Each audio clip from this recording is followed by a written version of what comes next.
Good morning, students. These topics are not new, okay? Before your FA1 exam, we have discussed this class, okay, that means this chapter. But as in your FA1 exam, this chapter 4 was not included. So in next exam, that is SA1, this chapter, that is materials and non-metals, it will be included. So we'll start from this chapter again. That means this chapter will be quick revision of the existing knowledge, and then we'll move to chapter 5 and consequently all the new chapters. Okay, so in this chapter we'll discuss about different materials, that is mainly metals and non-metals. We'll also read about metalloids, but in brief. Our major emphasis will be on water metals and non-metals, their properties. So let us start from very basic, that is, what is a matter? Anything, okay, that occupies space and has some mass is known as matter. For example, if you consider your pen has some mass. Mass means weight, and it requires some place to keep it. So your pen is considered as a matter. Other examples can be your book, your desk, table, chair. Everything has some mass and requires some space to keep it. So these are known as matter. So these are just broad examples. You can give small examples of atom, molecules also. We'll go to that. So every matter you can classify into two groups. One is pure substance and other one is mixture. So this is very simple, that everything whatever we see, it can be classified into two groups. One is known as pure and the one is mixture. In pure we will find elements and compounds. Elements means if one two single units we will consider as elements, and compound means if a big unit you can consider it as compounds. And mixture is mixture of two or three types or different types together. Now what is element? Element is a substance that cannot be split up into two or more simple substances by usual chemical methods. That means an element is the smallest form which you cannot break further. It cannot be split up into two or more simpler substances. That means it is the smallest thing which you cannot split further to two or three different parts using simple chemical methods like heating, light, or electric energy. This type of energy is not applicable on element, because if you apply these energies such as heat, light, or electric energy, your element will not be split into small forms. In simple words, you cannot break element into simple form. Iron, oxygen, magnesium, etc. are examples of element. So what are the examples of element? Iron, oxygen, magnesium, etc. are the examples of elements. Next is the smallest unit of an element is atom. So you know from previous class atom and molecules. So the smallest unit of an element is atom. Okay, the atom of an element is not affected by the physical changes in the element. Okay, the atom will not be affected by any physical changes in the element. If you do any physical changes in the element, okay, it will not affect the atom. For example, they are giving an example of an atom of liquid nitrogen is the same as the atom of solid or gaseous nitrogen. For example, there are three states of matter, that is solid, liquid, and gas. Everything you can find in three forms. For example, water. Water can be liquid. The water we drink is liquid. Okay. Then water can be gas in the form of gases.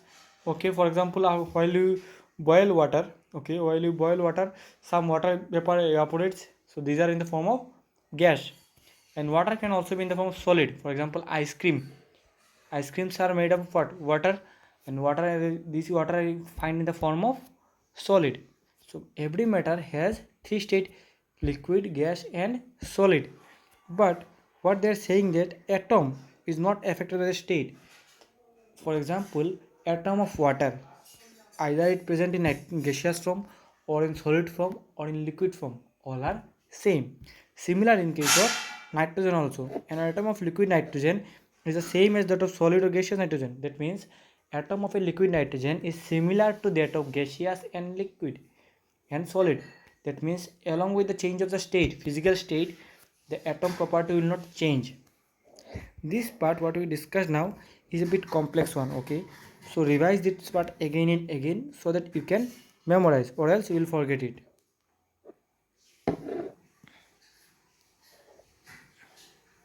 Next is elements can be classified into three groups.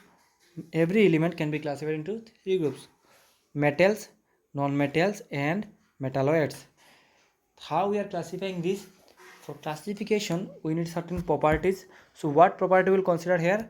Some physical and chemical properties. Physical properties means those properties which occurs through physical activities. For example, heat, then your temperature, then your rigidity, ductility. These are known as physical property. Okay, and chemical properties comes from different chemical reaction. Okay, so here first of we'll discuss about the physical, then we'll go to the chemical. So what are metals? We all know iron, copper, tin, gold, etc. are good examples of metals. Iron is a good metal, okay, which conduct electricity. Then copper, tin, gold, all are examples of metals. We know metals are hard and shiny in appearance. For example, iron. Iron being a metal is hard enough.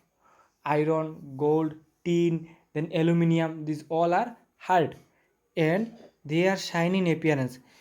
If you have seen new tin or new iron nails, then aluminium, all have some shine, steel, all have some shining property.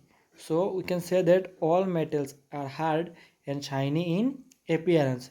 Then non-metals, example of non-metals are sulfur, phosphorus, hydrogen, oxygen, nitrogen, carbon, etc. examples of non-metals. So if in exam comes, write the different examples of non-metals. You have to write names of sulfur, phosphorus, hydrogen, oxygen, nitrogen, carbon, etc. Okay. What are the properties of non-metal? They are not hard, just opposite of metal. Metals are hard enough and non-metals are not so hard as compared to the metals. And second property is, as you said, in metals have shining appearance. So the opposite of shine is dull. Non-metal have dull appearance. So remember, the properties of metal is exactly different from opposite of non-metal, and is similar for the non-metals. For example, for metals it is hard and shiny. For non-metals it is not so hard and dull appearance, the opposite of metals properties. Then metalloids. Some elements have certain properties of metals and certain properties of non-metals. These are called metalloids. So what is metalloid? It is a different type, okay, which carries some properties of metals. That means it carries some properties of hardness, shiny, other properties of metals, and some properties of non-metals. That means sometimes it can be not so hard and dull in appearance. That is, it is a mixture of both metals and non-metals, you can say. Examples of this is arsenic, then antimony, silicon, and germanium. These are the different examples of metalloids. So far we come across three types of element: metals, non-metals, and metalloids. What are metals? Metals are those type of element which are hard enough and shiny in appearance. The non-metals are not so hard and dull in appearance. And what are metalloids? This carries some properties of metals and some properties of non-metals. There is a mixture, and their examples are mainly examples of metalloids are arsenic, antimony, silicon, and germanium. This part is very important from your exam point of view. So read this part very carefully. Next is occurrence of metals and non-metals, where you will find these metals and non-metals. Okay, this is very important. Now as you know what are metals, non-metals, next is from where we'll get this. Okay, where these are found. So here comes the concept of occurrence of metals and non-metals. The earth crust is the main source of metals and some non-metals. So the earth crust is the main source. Iron, sulfur, then gold, etc. all are found from the earth crust. Probably you have heard the term that from coal mines, okay, from coal mines golds, diamonds are found, right? And you have also heard the term that from the from deep into the soil the iron are found out, different oxygen, nitrogen are found out, okay, different minerals are found out. So we can say that earth crust is the main source. That means from the earth crust we are getting maximum number of metals and non-metals. Almost all the rocks contain some metallic minerals. All types of rock contain some metals. The minerals from which the metals, okay, can be extracted are convenient, okay, can be conveniently and profitably called ores. Okay, those minerals from which the metals can be extracted conveniently and profitably are called ores. So there are two concepts, okay, remember this. One is, for example, in one location in the earth crust there are some metals, but you found that if you want to take out this metal your cost will become too high, and while you are trying to while you will try to sell this in the market you will not get profit. On the other case, what is happening, you found metal, same type of metal in some other place, and to take out this out from the ground is cheap, and you will get a good profit after selling this. So what you will do, you will go with the second option, because everyone wants good profit, okay, in terms of money. So the definition itself says minerals from which metals can be extracted conveniently, that means it should be easy, and profitably, it should generate a profit. Just extraction is not the aim. After extraction of metal the person will sell this to someone, and after selling he should get a profit. So these conditions or these type of minerals from which we get metals easily, that is conveniently and profitably, are known as ores. This definition is also very important for your exam. In the ores, certain impurities are present along with the metallic minerals. These impurities are called gangue. In the earth crust, metals are found in their combined state as minerals or in free state. Okay, so what happens? As I told, we collect most of the metals from earth crust. So it is not like our home, right? Like our mother cooks all the good foods for us and she keep it in fridge or in table for us. Here you have to dig the soil, you have to collect it, and then you have to make it pure. You will not get the ready made. For example, you want to take out iron from the soil, you will not get directly iron. There will be some impure iron, that means iron will be mixed with some useless other things, for example dust, different metals are there. You have to take out it and then you have to make it pure using some extraction technologies. Okay, so those impurities along with which we collect our metal are known as gangue, G-A-N-G-U-E. Remember these terms. Next, we have a simple tabulated form, that from where we get which type of metal or non-metal. Okay, here we will mainly discuss about the non-metals, from where we get these metals, non-metals, and in what percentage. The first is nitrogen. In free state in the atmosphere, that means in air, 78% of air, okay, more than 78% of air is having nitrogen. It combined state is a constituent of some minerals like potassium nitrate. So we find nitrogen in two forms. One is in free state in the air, which is about more than 78% of total air. Next is we find in as minerals, that is in the earth crust, in the form of potassium nitrate. K is for potassium and NO3 for nitrate. Okay. Next is hydrogen. From where we find hydrogen? Most abundant element in the universe. They are saying that in the universe hydrogen is the most abundant, that means its quantity is the maximum. Found in the sun and stars. Where you found hydrogen? It is also found in the sun and stars. On earth occurs as a constituent of water, petroleum, natural gas and coal. So in earth, where we find hydrogen? In earth we find hydrogen along with water, petroleum, natural gas and coal. Oxygen, okay, this point we all know that in atmosphere there is enough of oxygen. Approximately 1% of air is having oxygen. In combined state, where we found it? We found it in water. In most of earth crust found in combined state oxides and carbons of metals. It is also found in the earth crust as oxides and carbonates of metals. What is where do you find carbon? Carbon is the most common non-metal among the fossil type of things, or in the earth crust carbon is the most common thing. Okay, so we find carbon in graphite, coal and diamond. All these things, graphite, coal and diamond, are found in the earth crust. So we'll find carbon in major amount in the earth crust. In the atmosphere also carbon dioxide gas is present. What do you mean by atmosphere gas? As I am repeatedly saying, atmosphere gas, atmospheric gas, atmospheric gas.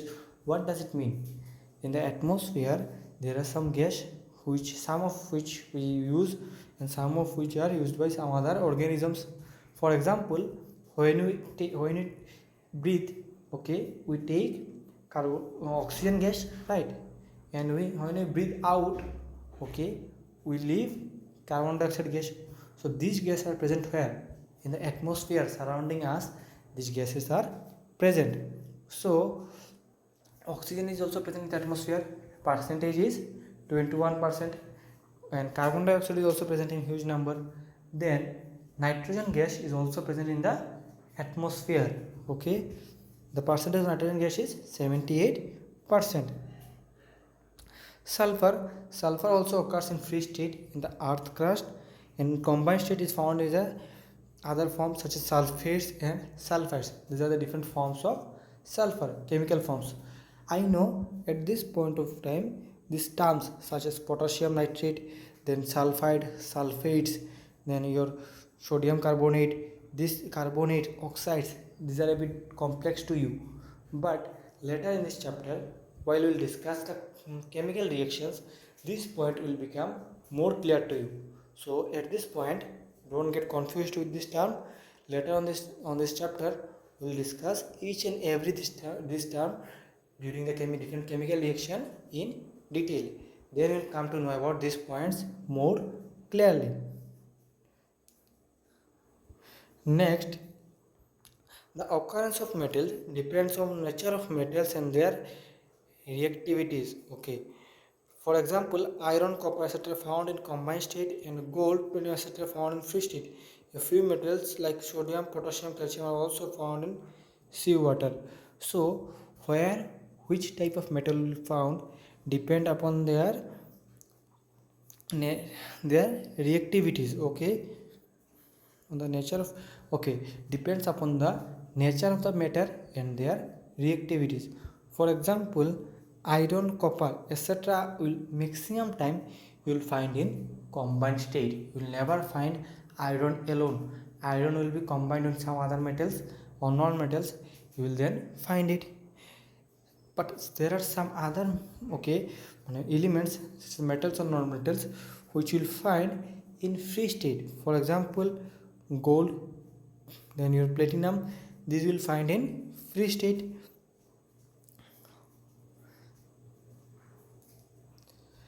Next, there are some common properties of metals and non-metals.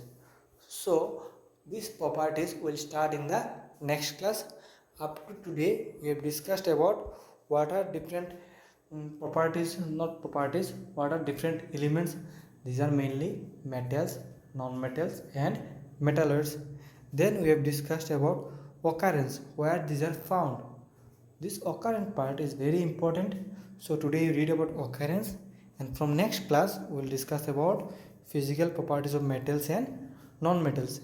Next part is very interesting, but today's class is a bit complex. Okay, so read about it. If you have any doubt, then ask me. Thank you, students.